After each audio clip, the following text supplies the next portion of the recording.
Somebody said if you don't like playing with LeBron, you wouldn't like playing with Kobe. Bro, you guys got to stop these narratives, man. It's not that I didn't like playing with Bron, you guys. And I don't want to go into detail about it. Some of y'all comments just be so asinine. Bro, like when I was in Cleveland and I was a young player, I had no idea Bron was going to come back. The reason why I say I would have loved to play with Kobe, because I would have loved to have started my career with, I love Cleveland, don't get me wrong. I'm appreciative of all the things that they've done for me, but at the same time, I would have loved to choose the franchise I wanted to go to. You know what I'm saying? I would have loved to develop next to some of my favorite players and some of my favorite people. When you guys make it about one player, it is kind of just weird. You know what I'm saying? Like, it's not just one player that you have to promote. Like, we had like solid players on our team. When you're playing with somebody like Bron or somebody that you guys like to compare him to, it's a different animal. It's a different journey. You know what I'm saying? Like, you're automatically expected to be at the top of the charts, the top of the league. Every time you play with Bron, it's going to be a lot of media attention. It's going to be a lot of back and forth of narratives. It's going to be about a lot of spun narratives. It's going to be a lot of politics. It's going to be a lot of shit that a lot of people don't see in front of the camera. And for me, I was just a young person trying to figure it out. You know what I mean? It's not that I dislike playing with Bron at any time. Only wanted to see him be an MVP of our league. I only cared about his success. And it just didn't align. Yeah. It just didn't align. And we was able to win a championship. Yeah. That's the craziest thing. We were still able to win a championship and we could never align. Kyrie Irving didn't raise his voice. He didn't throw shots. He didn't even sound bitter. But the moment he leaned into the camera during that live stream and calmly said, "When I'm done playing, you'll hear the real story," the entire basketball world felt the temperature shift. It wasn't a joke. It wasn't a slip. It was a warning, delivered with the confidence of someone who's been sitting on a truth that could rattle the NBA's entire foundation. Within seconds, the internet detonated. LeBron loyalists flooded his comments, begging him to stop accusing him of stirring drama or trying desperately to downplay what he'd just implied. NBA pundits scrambled to explain it away before the situation spiraled. Even players quietly reacted behind the scenes because everybody understood what Kyrie rarely says out loud. He has receipts. He has memories. And he has a story that doesn't match the clean, polished version the media has repeated for nearly a decade. It wasn't the quote itself that shook people. It was the way he said it, steady, unfazed, almost relieved, like someone who finally decided he's tired of carrying a secret that never truly belonged to him. And the moment those words hit the timeline, people realized Kyrie wasn't hinting at drama. He was hinting at narrative control, the idea that everything fans think they know about playing with LeBron has been filtered, edited, and reinforced by a machine that protects one of the biggest brands in sports. Kyrie wasn't attacking LeBron. He was exposing the structure around him, the scripted storylines, the media armor, the way certain truths get buried before they ever reach the public. And once he cracked that door open, the question wasn't whether he'd speak again. It was how much he's really willing to reveal. But the deeper you go, the more the cracks start to show. Before any championship banners, before the parades, before the iconic shot that froze time, Kyrie Irving dropped a truth most fans weren't ready for. He never wanted to start his career in Cleveland. Not because he hated the city or the fans, he's always made that clear, but because he wanted something every young star craves, yet rarely gets control. Kyrie wanted to choose the franchise he'd grow with, to develop beside players he admired, to learn from veterans he respected, and to build chemistry with people he vibed with naturally. Instead, the #1 pick in 2011 walked straight into a franchise still traumatized from LeBron's first departure, drowning in a losing culture that forced him into survival mode from day one. Those early Cavs teams didn't give Kyrie space to grow the right way. They needed him to score just to stay competitive, pushing him into hero ball habits he never wanted. Night after night, he was forced to carry offenses that weren't ready to win, putting up highlight reels that looked impressive but didn't teach him how to lead a real functioning unit. Kyrie has openly admitted those years shaped him in ways he didn't like, habits he had to unlearn just to become the efficient, controlled floor general he always envisioned himself becoming. And that's the part casual fans miss. Right before LeBron came back, Kyrie had finally started cleaning up his game. He was learning how to run a team, how to set the pace, how to balance scoring with orchestration. It was the first time he felt like he was building his franchise, his identity, his path. Then, without warning, everything got flipped upside down. LeBron returned, the hierarchy reset, and Kyrie's growth, the part he worked hardest for, got swallowed whole. And that timing changed everything. When LeBron James announced he was returning to Cleveland in 2014, the basketball world saw it as a fairy tale homecoming, a hero returning to finish the story he started. But for Kyrie Irving, the timing couldn't have been more disruptive. He was entering year 4, the exact stretch when elite young guards usually take their leap into superstardom. After years of grinding through chaos, he was finally cleaning up his game, learning to lead and shaping himself into the franchise cornerstone he'd always wanted to be. Then LeBron walked through the door and everything shifted overnight. Suddenly, Kyrie wasn't the rising star on the verge of his breakout. He was the number 2 option on a team that instantly became LeBron's project. The Cavs went from rebuilding to championship or bust in a single news cycle. And Kyrie, who had just begun to take control of his own development, was forced into a supporting role before he ever got to see where his path would naturally lead. The moment Kyrie said, "Playing with LeBron is a different animal," people treated it like a compliment. It wasn't. It was a warning, masked in politeness. Because playing with LeBron doesn't just raise the bar, it reshapes the entire environment around you. Your mistakes get magnified, your growth gets judged through the lens of someone else's legacy, and your success becomes expected not because of your skill, but because you happen to share the court with the league's brightest spotlight. The worst part, Kyrie wasn't struggling with the responsibility. He was struggling with the suffocation, the way his development suddenly became secondary to a storyline he didn't control. Every game, every decision, every moment now came with a narrative attached. Not about him, but about how he fit into LeBron's arc. And that quiet shift set the stage for the tension that would define their entire partnership. But the real turning point wasn't on the court. Before Kyrie ever shared a locker room with LeBron, he'd grown up watching 2 very different versions of him. The first version was Cleveland LeBron, the young phenom who exploded onto the scene with unmatched talent, raw emotion, and a personality that swung between electric highs and frustrating lows. That LeBron danced on the sidelines, reacted wildly to calls, and wore every moment on his sleeve. He was gifted, but not yet refined. Brilliant, but chaotic. A leader, but not a finished one. Then came Miami.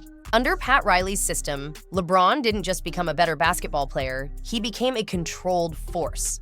Miami LeBron was disciplined, polished, and locked in. Everything from practice habits to media responses to emotional composure was shaped by a culture built on accountability. Pat Riley demanded order. Eric Spoelstra demanded precision. That environment stripped away the chaotic edges and replaced them with strategy, structure, and an almost corporate sense of professionalism.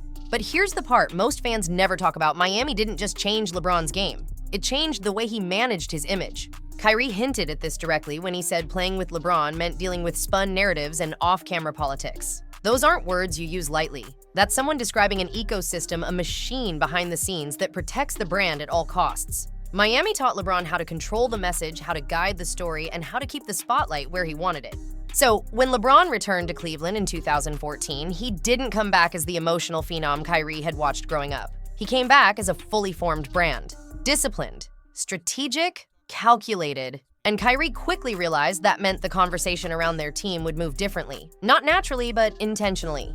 The discipline LeBron gained in Miami wasn't the issue. It was the control that came with it. And that control showed itself on the NBA's biggest stage. June 19th, 2016. Game 7. The moment every Cavaliers fan still feels in their bones. With 53 seconds left and the entire season hanging by a thread, Kyrie Irving sized up.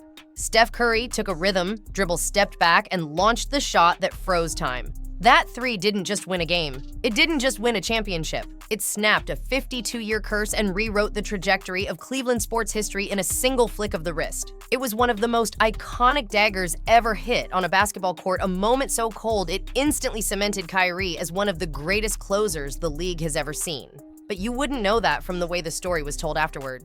While Cleveland celebrated the shot heard around the world, the national media hit rewind on a different play, blocked by James over and over and over again. Networks looped the chase down block as if it were the sole reason the Cavaliers survived. Meanwhile, the game winner, the actual deciding shot of the finals, became a footnote, a highlight tucked behind a louder narrative. Then came the moment that stung even more. LeBron went on television and said that right there made me the greatest player of all time. Not we, not us. Not praise for the teammate who delivered the death blow. Instead, the takeaway became his own legacy, his own arc, his own story. And all while he was celebrating his GOAT moment, Kyrie was coming off of finals where he dropped 27 points per game, outplayed the Warriors' backcourt, and delivered the shot that sealed the championship. Yet somehow he faded into the background of the very moment he created. That wasn't accidental. That was the machine doing what it always does, redirecting the spotlight. And the politics didn't stop there. The year after the championship should have been the moment Kyrie and LeBron built on their legacy together. Instead, the 2017 finals exposed a fracture that had been simmering beneath the surface. Kyrie Irving went nuclear in that series, quietly dropping 29 points a game, matching Kevin Durant shot for shot, while the Warriors unleashed one of the most unstoppable offenses ever assembled. He was fearless, efficient, and surgical, the one Cavalier who kept Cleveland's hopes alive every night. And yet, somehow, none of that mattered. While KD was cooking media coverage, twisted itself into knots trying to shield LeBron from blame. Analysts downplayed how thoroughly Durant was controlling the matchup. Fans invented excuses. Every narrative bent away from the uncomfortable truth that the best player on the floor wasn't wearing wine and gold. Kyrie, who was carrying more than anyone realized, watched as the spotlight moved to protect LeBron's legacy instead of acknowledging what was actually happening. Then came the moment that broke everything.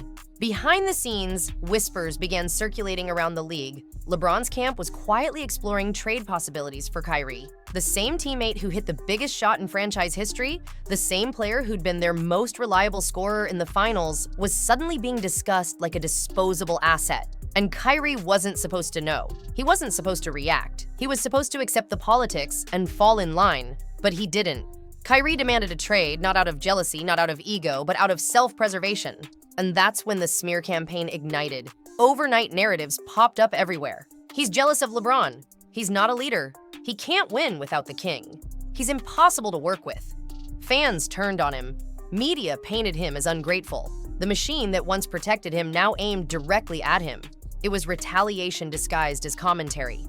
But the worst was still coming. Once Kyrie left Cleveland, the narrative machine didn't slow down, it accelerated. Every chapter of his career after that seemed to become ammunition for a character takedown that felt less like basketball criticism and more like a coordinated campaign. The Boston years were the first target. A young Celtics roster struggled to mesh, the chemistry didn't click, and suddenly every issue in the locker room was pinned directly on him.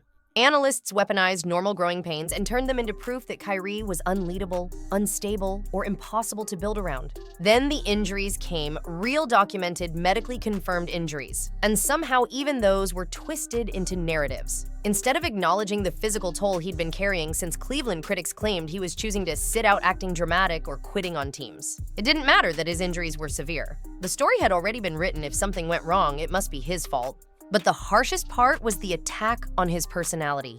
Overnight, Kyrie went from a brilliant, thoughtful player to a meme. Words like weird, difficult, selfish, and bad teammate were thrown around so casually you'd think people had forgotten he was the same guy who hit the biggest shot of the decade. Every time he expressed a personal belief, it was twisted. Every time he tried to explain himself, the hate got louder. And then came the pandemic, the moment everything exploded. When Kyrie chose not to take the COVID vaccine, the public outrage became something entirely different. This wasn't just sports debate anymore. It was personal. He was dragged across headlines, mocked on every show, labeled irresponsible, reckless, even dangerous. Some wanted him banned from playing altogether.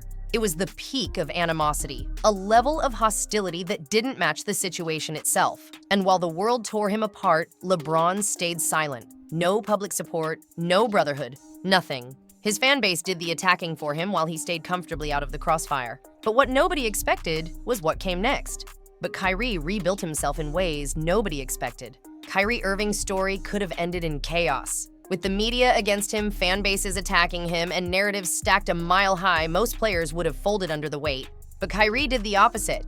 In Dallas, he transformed into something nobody predicted. A trusted veteran, a steady presence, and the emotional anchor of a locker room that finally appreciated him for who he actually was, not who the internet said he was.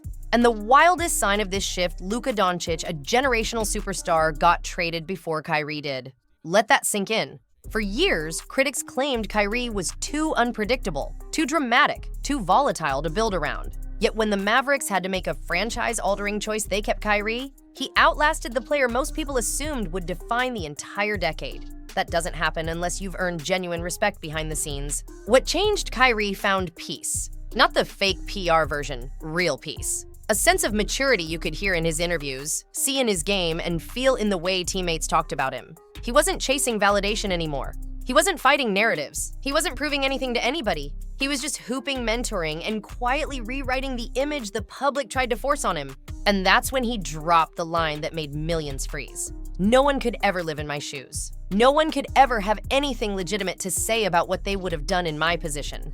That wasn't bitterness. That was someone who's seen the whole machine from the inside. Someone who knows details the public has never heard. Someone who's fully aware of the kind of truth that could shake legacies. Kyrie's final promise remains the biggest threat to the polished narrative surrounding LeBron James. He said he'll speak when his career is over, when he's free to finally unload everything the cameras never caught. And when that day comes, the question won't be whether Kyrie's story is explosive. It'll be this: when Kyrie finally retires, will the truth rewrite LeBron James's entire story?